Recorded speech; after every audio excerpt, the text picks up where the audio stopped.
Hey everyone, we're here at the Sync Up Conference at the Jazz and Heritage Center in New Orleans, a conference that's put on by the Jazz and Heritage Foundation, which is the nonprofit that puts on the Jazz Festival. We're here with Three Lights, Grammy-nominated electronic music producer. I'm Sam Darkangelo. Check 1, 2. Did everybody get that earlier? No. All right. Hey, I'm Sam Darkangelo from Offbeat Magazine here at the Jazz and Heritage Center in New Orleans. We're at the Jazz and Heritage Foundation's Sync Up Conference. The Jazz and Heritage Foundation is the nonprofit that puts on the New Orleans Jazz and Heritage Festival. I'm here with Pretty Lights, Derek Smith, Grammy-nominated producer, here to talk to us, electronic music producer, here to talk to us about being an independent artist. Yes, sir. So Derek, I know things have obviously changed in recent years as you've become a popular musician, but I want to talk about your early days and getting started and what inspired you to go independent from the beginning. I think I always knew I wanted to be independent, I wanted to be able to trust what I felt was right and make decisions, along the way. And I tried to take a path of, a different path and hire a management company that ended up telling me, pushing a little too hard on me, and I eventually let that go. And everything just seems to fall in place when I trust myself, and trust the music. Sure. So your first album, really all of your albums have been released independently for free directly to your fans. What inspired you to do that in the beginning, and did you see success from that right away? Well, I tried to make money off the music while touring by making a big batch of CDs, going on the road and selling them for $10 a piece. And so one day it came to me that I just needed to give the music away for free, and that just like love, if you let it go, it comes back to you, So I invested my own money into the project with the faith that it would circle back. So how did that start, the free distribution? Were you putting it online for download, or were you giving it out at the shows, free CDs? It started by doing it online. Yeah, by just once the record was ready, taking Every Precious Time, the first record, I just put it online with a picture of the album cover and allowed people to download it for free. Didn't want to ask for any email addresses or do anything that would, inhibit people in any way from listening to the music. And then I proceeded to make flyers about how the music was free and write, messages to people on MySpace at the time, Facebook at this point. But to try to, get people with similar musical tastes and appreciation to, take a chance on what I was creating. So what was the kind of strategy behind this? Was the idea just to get people listening to the music, or was it sort of in service of the live show, trying to get people out? There was no live show at the time. In fact, the first Pretty Lights show, I really had no idea about how to take electronic music production into a performance setting. That's something that's just becoming clear to me now. But funny enough, the first Pretty Lights shows, it was all just pretending to push buttons, I was like, I know this music is dope. I know people need to hear it. I don't want to look like an idiot up on stage, so I'll just... ...as possible, but don't necessarily know how to do that given the model that exists today. Yeah, I think that all the tools that people need to share their music is right there. It's just letting go of the idea that music for money is the transaction, okay? It's like music goes out, things occur, money eventually comes back. Does that? Yeah. I can go deeper into that, but Well, beyond just releasing the music for free, what were you doing? Because did your popularity start to uptick once the live shows began, or did you build a following just on the recorded music before? well, at first it was like, whoa, what's this guy doing? Free music, this is insane, you know? And that allowed people to get comfortable with it. And then when I started playing live shows, people showed up, you know? Is that when you first started to make money, when you were playing the live shows? Yeah, that was when I started to make enough money through the music to support creating the music. I had to do things before that to be able to continue to make music and put myself in a position where I was able to focus my creative abilities and efforts and vision onto the music without having to struggle with the ways of the world, you know, like having to have a job and whatnot. So for a while, selling weed was a big part of it. Sorry. And I felt like it was a catalyst for me to be able to, but now things are changing with that. You know, Colorado is all completely legal, and I think that that's a good thing, and I think that all the different states are heading in that direction. Well, I hope anyway. Sure, yeah. I agree. So, with the live shows, how did you first start doing those? Were you piggybacking on other artists, kind of opening for larger names, or were you throwing smaller shows and people were just coming because they'd listened to your recorded music that you'd given out for free? Yeah, I was looking for any opportunity to play, you know, whether I was getting paid or not. So I was doing house parties at the same time as I was opening up for much larger bands. Like Sound Tribe Sector 9 was a big one that started inviting me. They put me on Red Rocks Amphitheater for the first time. And, you know, ironically enough, like I'm putting them on the Gorge Amphitheater for the first time at the beginning of this tour. So, yeah, I've just trusted myself at every point, and at every point looked for a new way to do things that would allow the music just to spread more. You know what I mean? Sometimes I feel like the system that we have like prevents the spread of music, and you have to kind of like work parallel with it. It's like you don't want to like totally buck the industry, but you don't want to completely trust it at the same time. So I always look for ways to move in this realm and, you know, flow with the established realm simultaneously. So you mentioned, you know, opening for Sound Tribe Sector 9, who, by the way, will be performing in New Orleans tonight. How did you first get their attention? How did you get the attention of other artists to let them put you on the bill before them? I would burn CDs of my music and then wait in the front row until the show was over and be like, yo, take this, listen to it. So I made a CD of like my homies and I, like a bunch of rap music, because I used to make a bunch of hip hop albums. And they called me back, luckily. And we ended up hanging out from there. So I think that sharing your music with other artists is a big part of it, you know? Like other artists can listen to your music and hear your potential, and you know, being open to connecting and reaching out for connections with other artists, because I think that we're all trying to accomplish the same thing, you know? A lot of times this feeling of competition can, I think it works both ways. It serves to motivate us and try to make things really dope.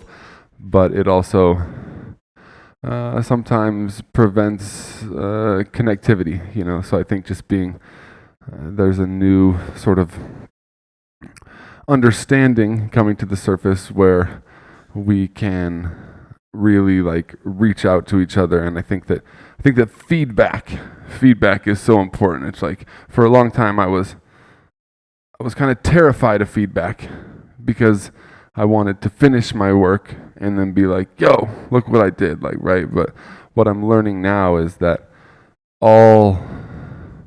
any feedback that I can get helps me to really understand the vision and the music that I'm trying to create. And sometimes it might feel a little abrasive, but learning to accept that, learning to soak it up is it's helpful. So when you say feedback, I mean, do you just mean from a general audience? Did you have certain people that you would go to, trusted friends? Yeah, trusted friends. So what I've started to do is while I'm working on a piece of music, I share it with the people close to me, and I ask them to, tell me what they like about it, but more importantly, tell me what they would criticize about it, and then it's up to me to take some of that in and, and not take a lot of it in, So I want to go back to, the opening slots for larger acts. What at the beginning was your strategy for turning the people who came to those shows into long-term fans of Pretty Lights, people who would come to the next show and it was just you? Just wicked dance moves. On stage, Seriously. Yeah, all right. Just like really getting into it, Right. And it's intimidating to be on stage, especially as an individual and a producer. But yeah, there's something about movement that helps you relax on stage. And so I would just do what I do, and try to take my time on stage and try to realize that every step of the way is important. I don't know if that answers your question or not, but.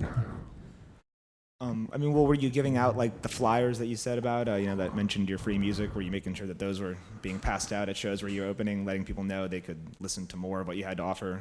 Yeah, I would always tell people that the music was available for free and that they should download it and spread it to all their friends. And this was before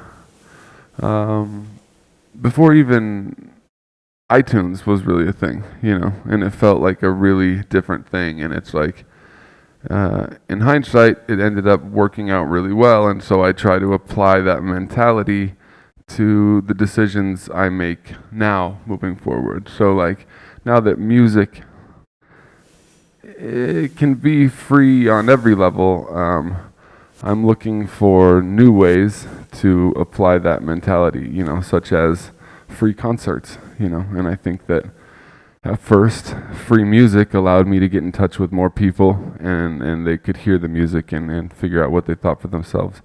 And now I'm in a position where I'm lucky enough to be able to do some free concerts to get in touch with even more people. So at what point in your career in the early days did you kind of hit that tipping point where you were moving beyond Colorado and kind of blowing up into something that was bigger than being an opening act, playing house parties?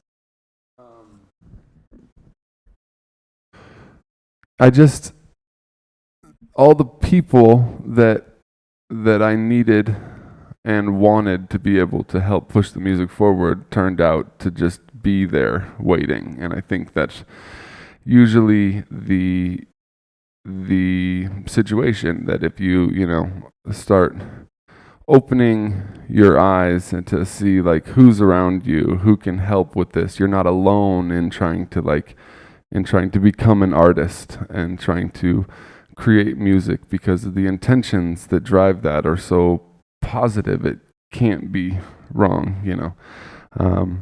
And so I connected with friends who helped me get on other shows and parties like around the country, and yeah, went from there. So once you finally did start to blow up, you were still releasing your music independently, releasing it for free. Did record labels start reaching out to you, trying to pull you on board into their system? Yeah, I got reached out to by record labels and publishing companies, and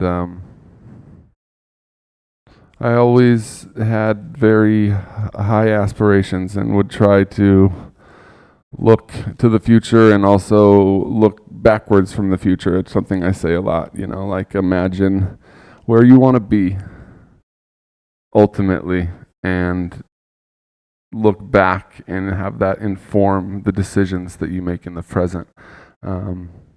And so I was always a fan of the comedian Bill Hicks, and he has this like bit that said that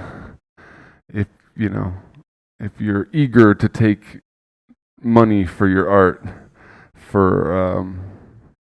to spread something you don't believe in, that it will weigh on you. He says it a little more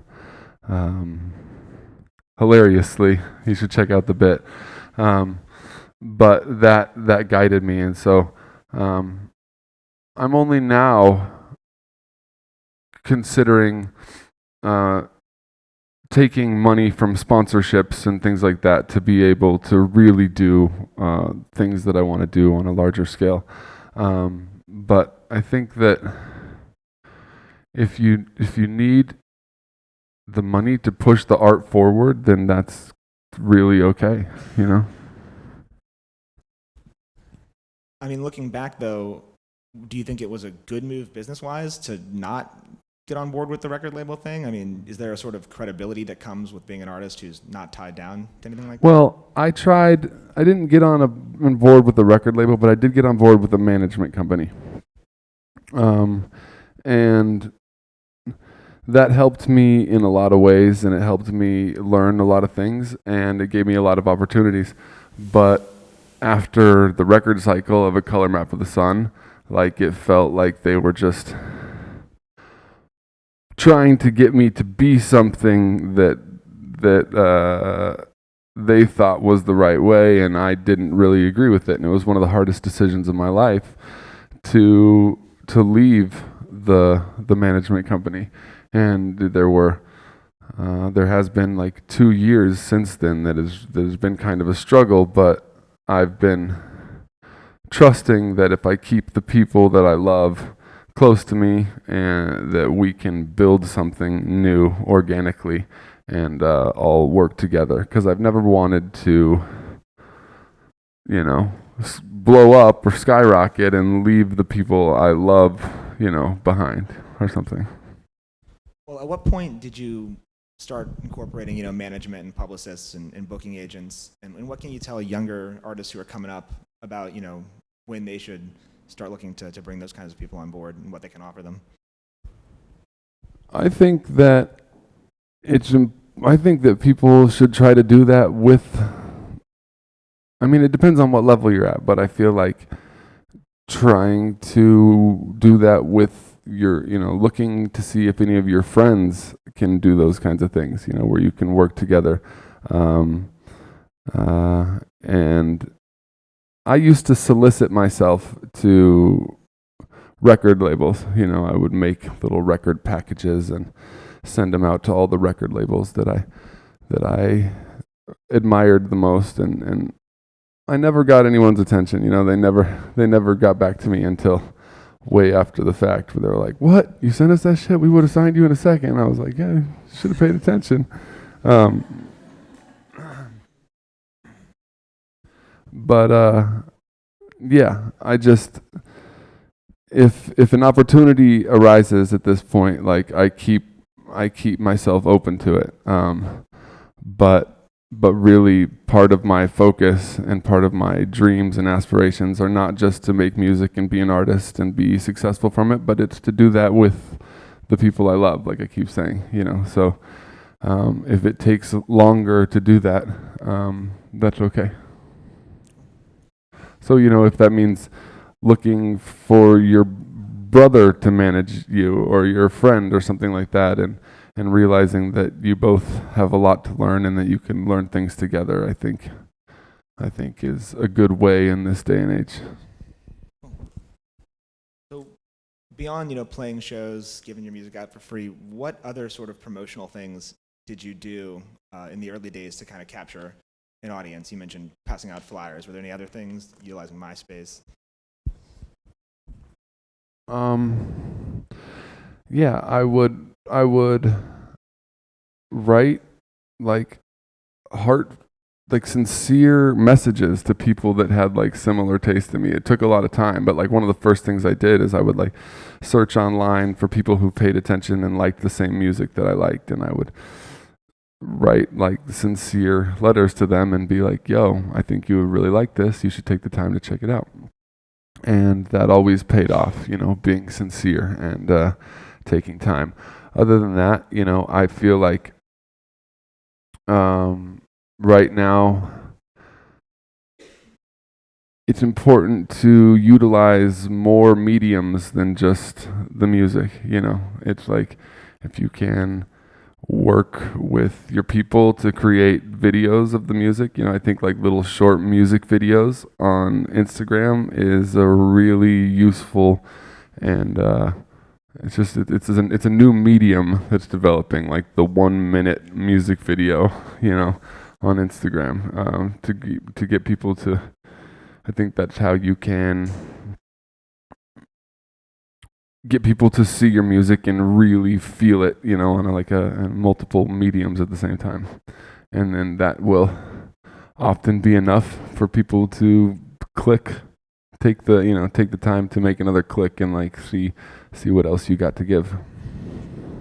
Did you ever make any traditional music videos? Just kind of, full song or display on YouTube or? Yeah, I did. I worked with a number of directors. That was mostly in the phase where I had a management company where they could like all sort of coordinate and organize that for me. Right now, I'm working with my team trying to learn how to bring a full project to fruition from start to finish, and make our own music videos. And we're even aiming to make a whole, a larger film as well. Yeah. Yeah, I want to talk a little bit about social media. You mentioned, using MySpace back in the day when that was the sort of go-to platform for getting your music out there. But obviously, MySpace is not the way for bands to get their music to an audience today. What do you think are the best social media strategies for getting your music, particularly for someone who doesn't necessarily have the fan base that you have already built in right now? Well, to be honest, my social media strategy for a long time has been to stay tuned out from it, actually, because I felt that I've always been so sensitive, and so when I would like reading all the comments would become addicting, It's like, oh, look, these people are so positive and they're showing me so much love. And then it was like, I just wanted more of that. And then all of a sudden there would be like a negative comment and it would just like break my heart, And I found that I was very susceptible to other people's opinions. And so actually I've been off of Facebook for a decade. And I have people close to me who I can trust to help like spread the music and spread the word via the social media. And we use Instagram and Facebook and I think like creating unique hashtags that people can become interactive with your vision, So like I do this thing called PL Pics, and if I encourage people to take photos that are sort of reminiscent of the concept of pretty lights, and post them with the hashtag PeelPics, and then we curate our favorite ones and repost them, sort of like an interactive artistic experiment with the community, and that's been really successful. It took my Instagram count from like 10,000 followers to like 250,000 followers or something like that. So being sort of interactive on social media, allowing, sort of the fans to be a part of the project is something. I think asking questions with your posts, like trying to get like a response, trying to have like a dialogue through social media, trying to show people something as much as you're trying to learn something in every interaction, has been very helpful for me. I find that I can learn something from everyone in every interaction, and at the same time pass something along. Kind of, is a little bit in service of that. Either organically or intentionally, you've built up a pretty strong community around your music. Fans, they travel all across the country to see your shows. They'll go on tour. They're in the house right now. In a lot of ways, it's kind of reminiscent of sort of the Grateful Dead or Fish, what they had going on. People would come see multiple shows, keep up with absolutely everything the band was doing. How have you engaged in community building, and how has it really helped you, grow as an artist, but also, draw more people to your shows?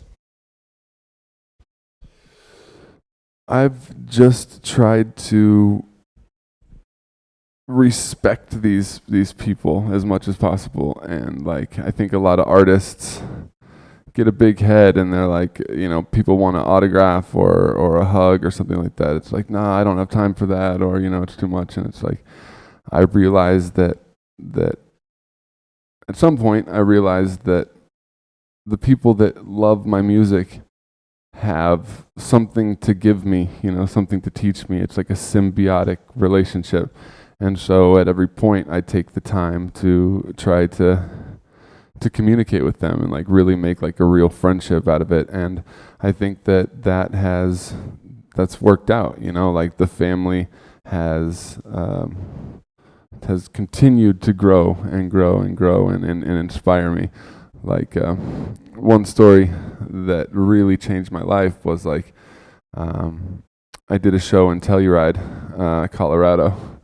It was like the first episodic festival. Like we do these 2-day mini camping festivals, and my sister had just passed away from cancer like a couple days before that, and I was feeling like really sad and down, almost like I didn't want to play the show. And like my fans could like feel that, and they all wrote me letters and made this book, of handwritten letters, and passed it off to me. And it taught me so much. So how I can pass that, information on to people, like, and how to navigate through this day and age to become, more successful artists, or rather just being able to be artists more in a world that pushes against that, is just to, like I said before, like the feedback, like being honest about how you feel with your friends, because your friends want you to be everything that you dream of being, and being open to criticism and feedback, and trying to make the best product from that. So is this something that you were in tune with in the beginning, or is that something that sort of came later?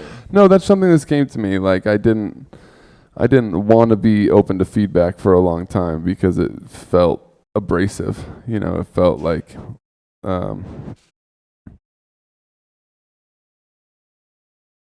don't know, like I didn't want to know what it could be better. I wanted to believe that like I could make something beautiful and perfect completely on my own. Like one record, Glowing in the Darkest Night, I didn't show anyone the music until it was completely finished.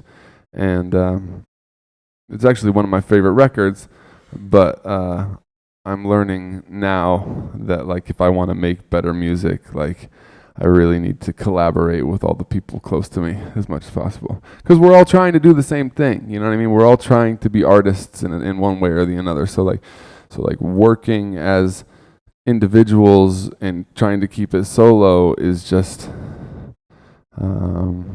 we don't have to be isolated in this quest to harmonize the planet with beautiful music. It's like we all want to be on the same path, so we should work together.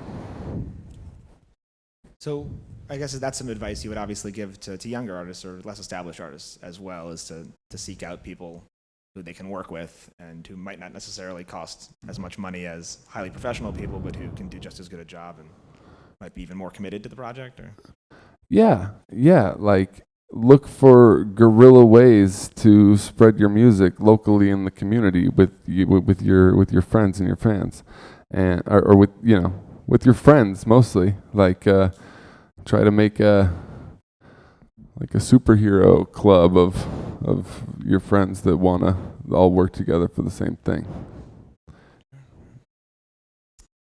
so I feel like I'm not giving you what you want. no, Maybe it's not coming through translation or something, but no. I mean, I'm just I'm thinking about younger, less established artists and like how they can go about building a fan base. I mean, you mentioned having a rapport with your fans, letting them know that you respect them and that you care about their opinions.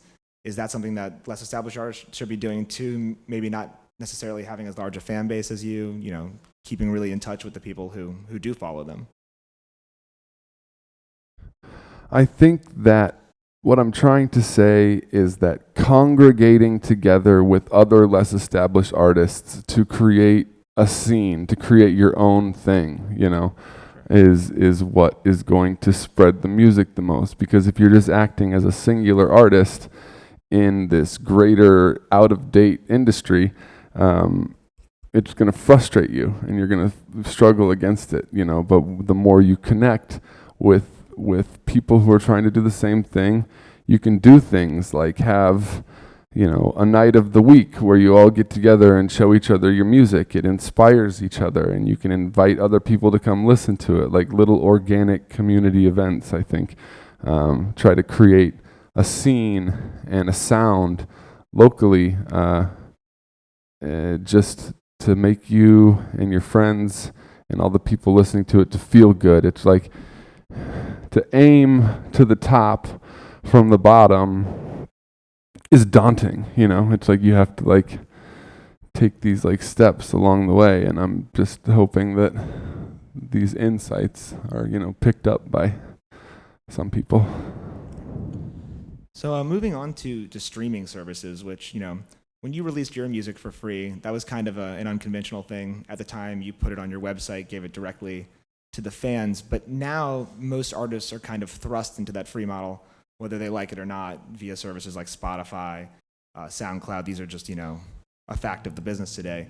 How do you think younger artists can get their music out there, or rise above the fray, so to speak, with these streaming services? Yeah, I think that it doesn't make a lot of sense to count on the streaming services. It takes so many plays to make even a small amount of money, and so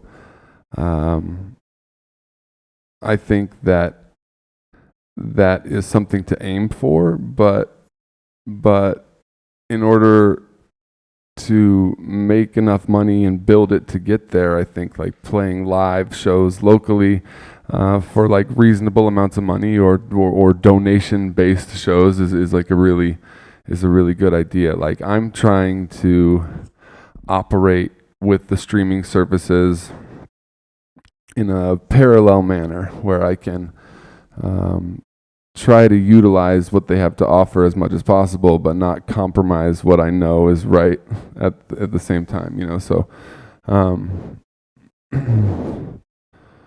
one thing that works with the streaming services that I could recommend is like using them as like a radio station. So it's like if you have your own artist playlist on your Spotify account or YouTube account, and you keep it up to date with the music that you like, and you put your friends' music on there, people that you respect or whatever.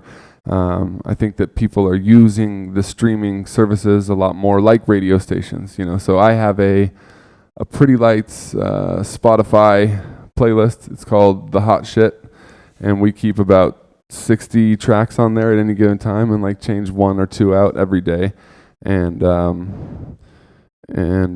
try to keep the vision coherent and encourage people to it's a way to teach people about what to give people something that they really enjoy, and also to acclimate each other to the visions that we are trying to manifest. And if an artist wanted to get their track on the Hot Shit playlist, what would they have to do? What would they go to you, or? Yeah.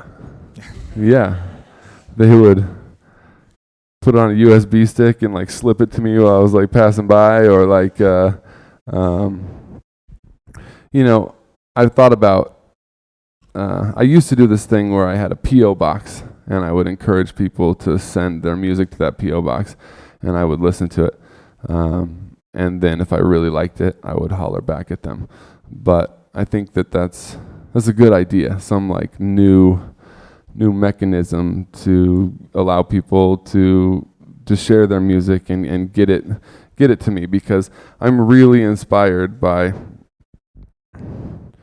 there's so much incredible talent in the underground, and that's a great idea. Maybe I'll have a specific email address or something like that, and then let people to send me what they have, and then if it's off the hook, I'll get at you.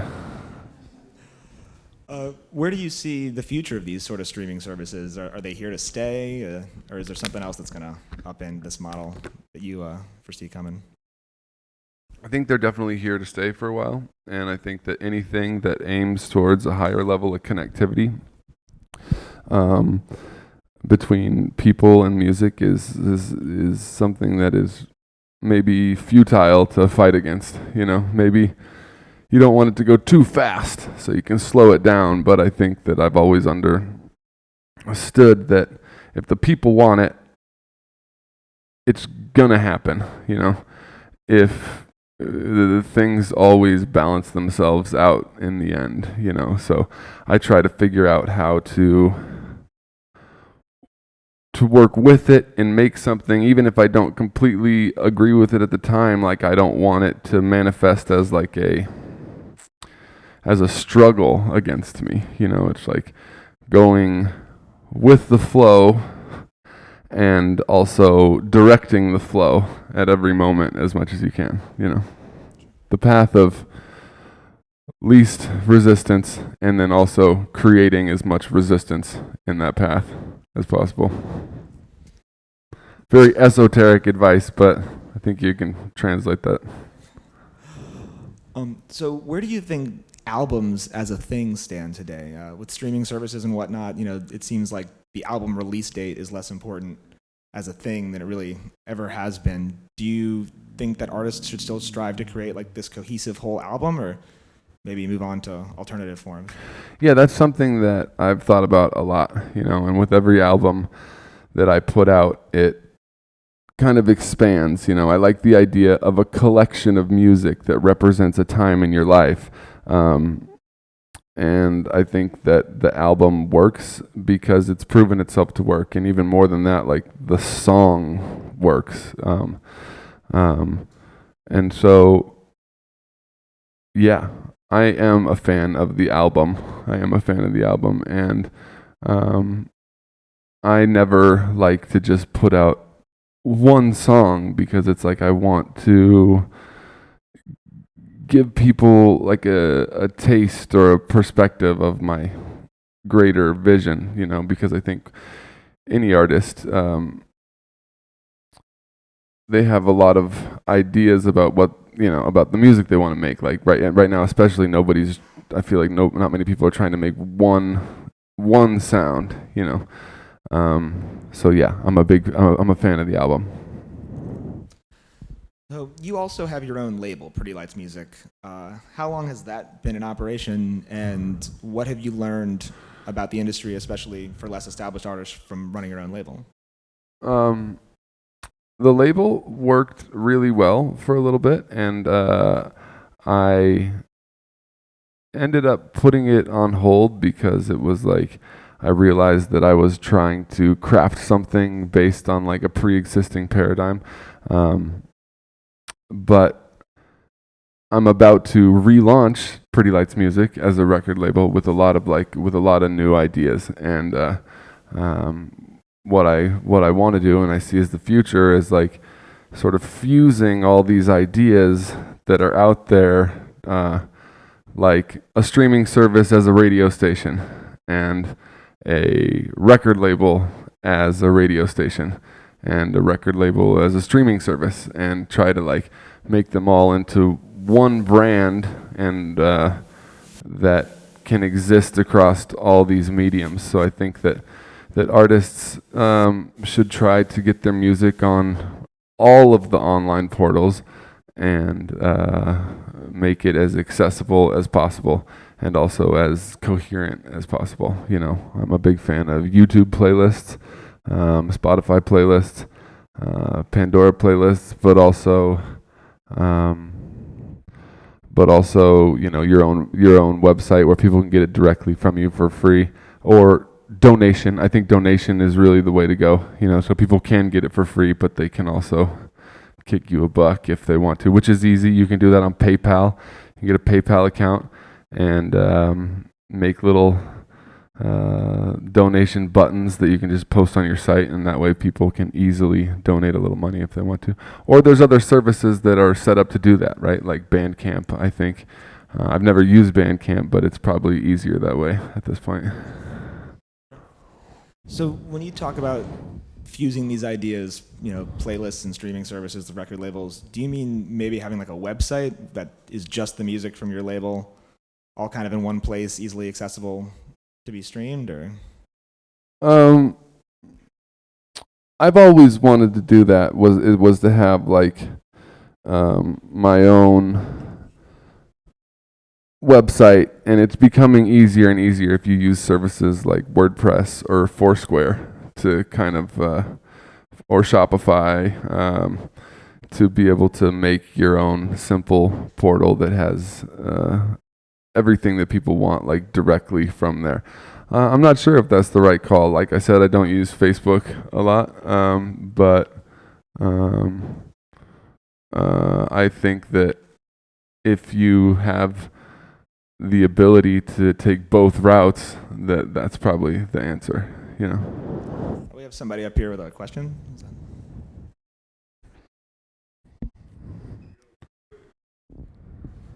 Hello. Hey, what's up? Here we go. Yeah, my name's Blake Owens. Hip hop artist down here. Usually perform with a live band. Got a few different things going on. But my main question I wanted to ask you, I read that you were a skateboarder before, you know, doing the music thing, and Not a very good one, but huh? not a very good one. Oh, okay. I think I landed a kickflip once or twice. Hey, it's better than most of us. But it was interesting to me. I actually spoke here yesterday about my businesses that I align together. I have a bike business with the bike with the lights. I'm sure people see them all the time. Yeah. And one thing I've been doing is trying to come up with new and different ways to intertwine the music with the bikes, you know, like through videos or through different things. And it's been working well. And I was just really wondering if you did any of that transitioning from skateboarding to music. I didn't know of your skateboard career. You know, not back then, but with the skateboarding, but now I'm definitely trying to do that. You know, I love this idea of taking the music and turning it into like a community event, like you said, like bike rides, I imagine. And creating a non-traditional way for people to get together and just have a good time and listen to the music. So one thing that I'm trying to do is get really into this like second line culture and start to do like electronic music parades. Kind of, maybe we should connect, you know what I'm saying, and do like we've been building this truck with a bunch of like a huge sound system on it that we can like just roll slowly through the streets. And like I think they're ready for it. I think they're ready for something like that. yeah. Well, we're trying to do the first one next weekend, so we should connect. We're gonna run it after. All right, cool. Well, can we maybe talk about that a little bit? What this electronic second line idea that you just mentioned? Yeah. You know, it's gonna be awesome, and it's like everything I've been sort of explaining about working with your friends and the people around you and seeing the connections that could possibly be made. It's like this is the first experience where I've really fully jumped into that and seen how if I push for what I believe in and at the same time am open to doing it differently based on like what opportunities are there, that like it's amazing what kind of things can come together. And so I've been working with my girlfriend Megan, who over here,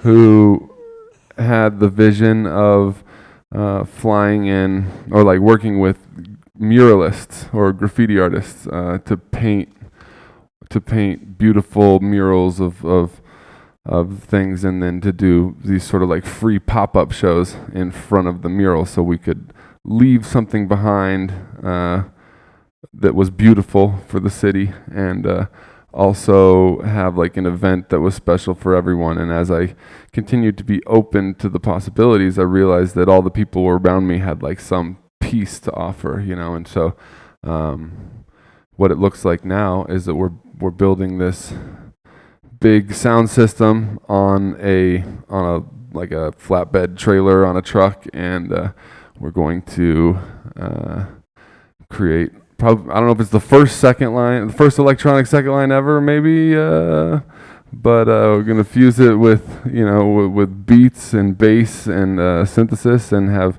I hollered at the Soul Rebels recently about like getting on board, and like the 79ers like Indian crews to like help lead the way. And we want to sort of snake through the neighborhoods that are on either side of Claiborne, in between like Esplanade and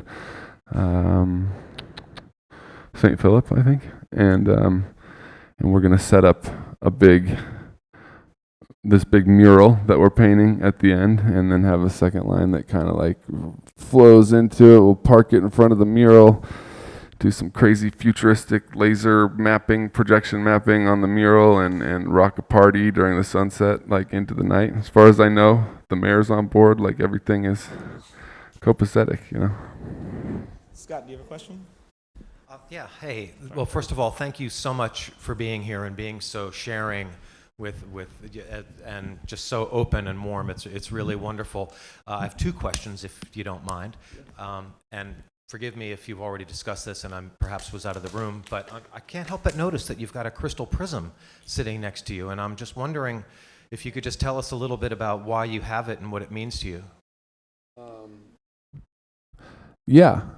At some point, the power of crystals sort of clicked for me, and maybe I can try to sum it up quickly, but crystals are what we call piezoelectric, which means that they can accept vibrations of a certain bandwidth and then put out vibrations of a different bandwidth, and it goes vice versa. So like if you think of a microphone has a little crystalline element in it called a transducer. So if you speak into it, it's right inside here, I speak into it, I'm vibrating the sound pressure, and it turns it into an electrical frequency that then runs through this cable, okay? And with the crystals, they sort of just remind me, and they also look fucking cool. They look awesome. But it's like, we use them in all of our electronics, like the camera is made out of all crystalline elements, like the monitor is a liquid crystal display.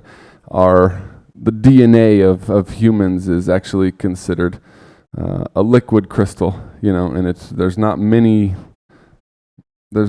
bi-directional piezoelectric crystalline elements in nature, but it's kind of like a little reminder, and it also feels good, because it vibrates at such a high vibration. It's kind of like comforting.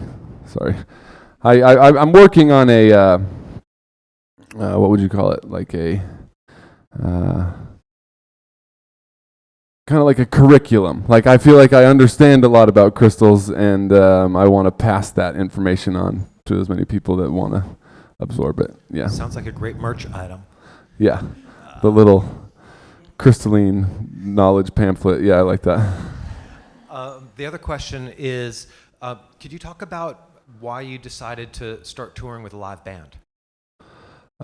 Yeah, definitely. I think that there's always been something amazing about live music and group improvisation. Clearly, jazz came up here, and like Sam helped me understand, it was like the first kind of music where group improvisation was a thing. And the DJ production sort of culture has been very different from that, but there's still something very positive about it, which is that it makes possible for an artist with a very coherent vision to bring that to the live table or to the live setting, and really in the same way that jazz and group improvisation explores things on like a moment-to-moment level and then flows with the energy, like a producer or a DJ can kind of step back and look at the entire set and make sure that the energy that flows throughout the length of the set can really like guide people on like and guide the energy on like another level. And so in thinking about that, I felt like it would be possible to incorporate both of those together, to be able to be a band leader, and that could look at it as a whole, but then make every moment along the way, as exciting and open to metamorphosis or evolution as possible, So it was an experiment for me. Like I wanted to do that. I wanted to make it more exciting for me. I wanted to make it more exciting for the listeners, and also take advantage of the strong suits of both elements, and it's worked really well. Do you think anybody else in the EDM world might follow your lead? Do you see more of a merger of live instrumentation and electronic dance music? Yeah, I see it happening everywhere. People are producers, DJs are bringing live instrumentalists up on stage and making it a big part of the performance, and I think it's really cool. I think there's been a number of shows already during JazzFest, right, where every show you go to has probably got producers bringing horn players, DJs, drummers up on stage. I think that we're at a point where we can take it even a step further, and that there will probably be like technological and software developments that make it even more possible to fuse the two. I've been developing first it was a sign language to be able to sort of like communicate with live musicians and stay on the same page and figure out what direction we want to go. But now it's turning into a little analog light grid sort of sequencing system where I can like press buttons and make light colors that illuminate where I'm trying to go with the music, and it's gonna be really dope. Anyway, does that answer your question? Yes. All right, cool. Yeah, I mean, are there any tips that you could offer other producers who are trying to incorporate live instrumentation into their sound?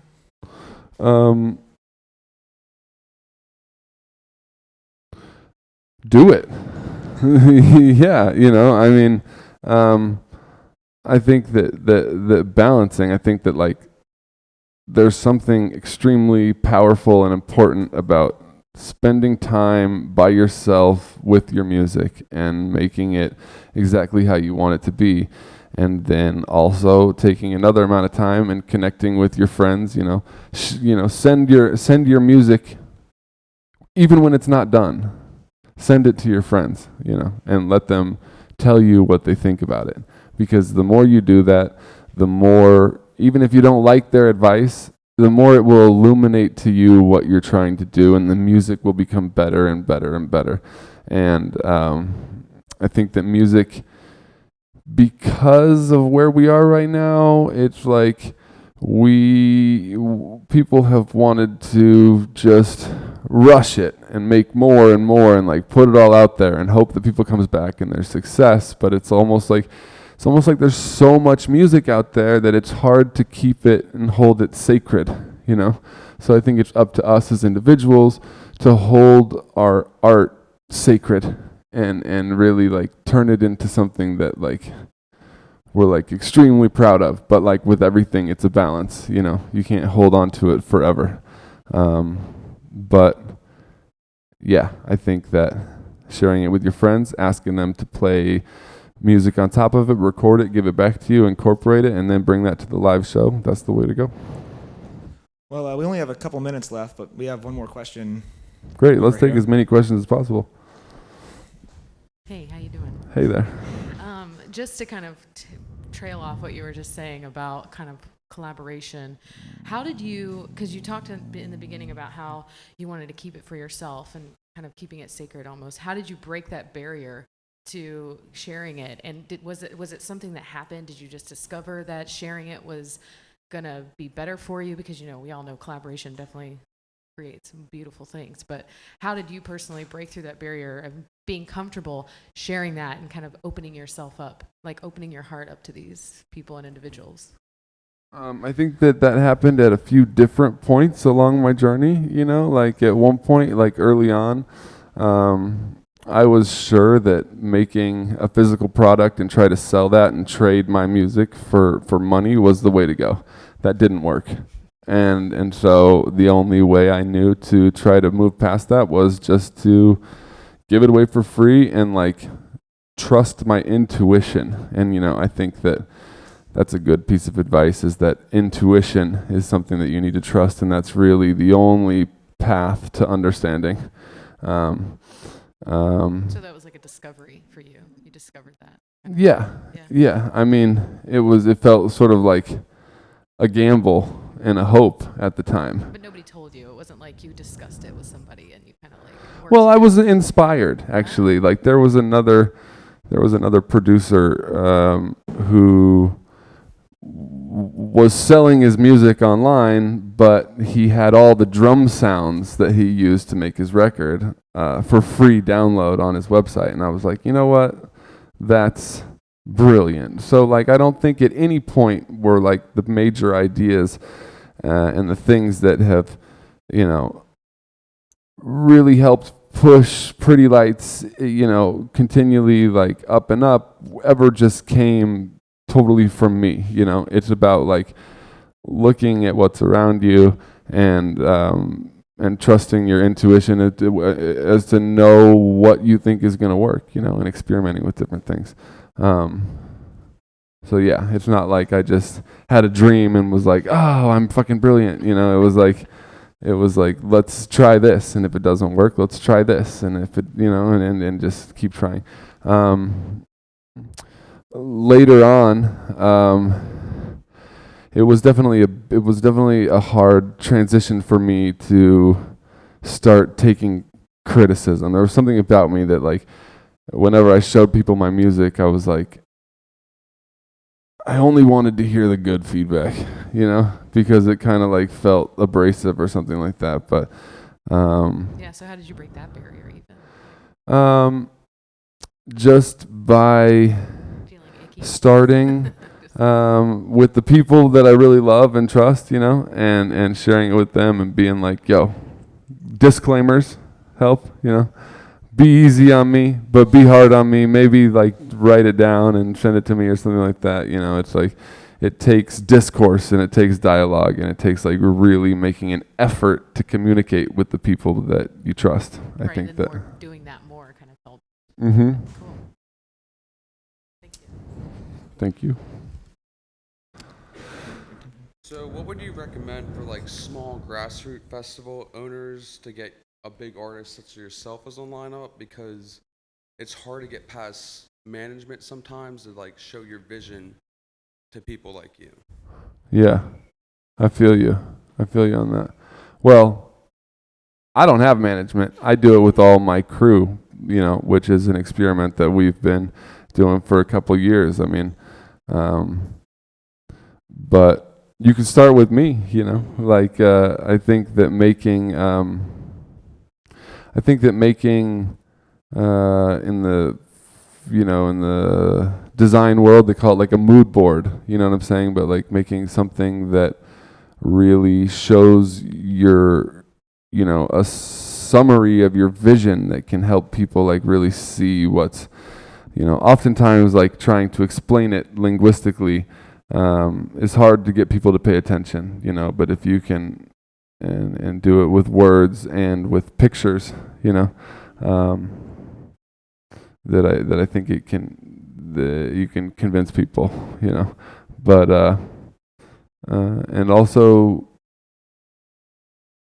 why don't you hook me up, you know, maybe show me what you're working on, and I would love to help with something like that. But I think that making a packet, you know, and trying to remember that you don't necessarily need a huge artist at first, you know what I'm saying?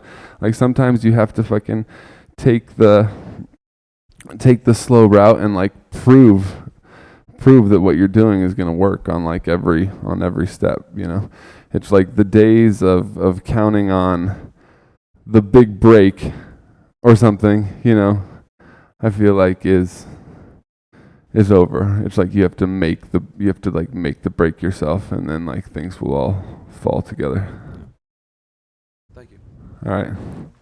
All right, well, that's all the time we've got here. Thanks so much, Derek, for coming out. And Yeah, talking to I did everyone. my best. I hope that was good enough for hey, y'all. absolutely. Yeah. Yeah.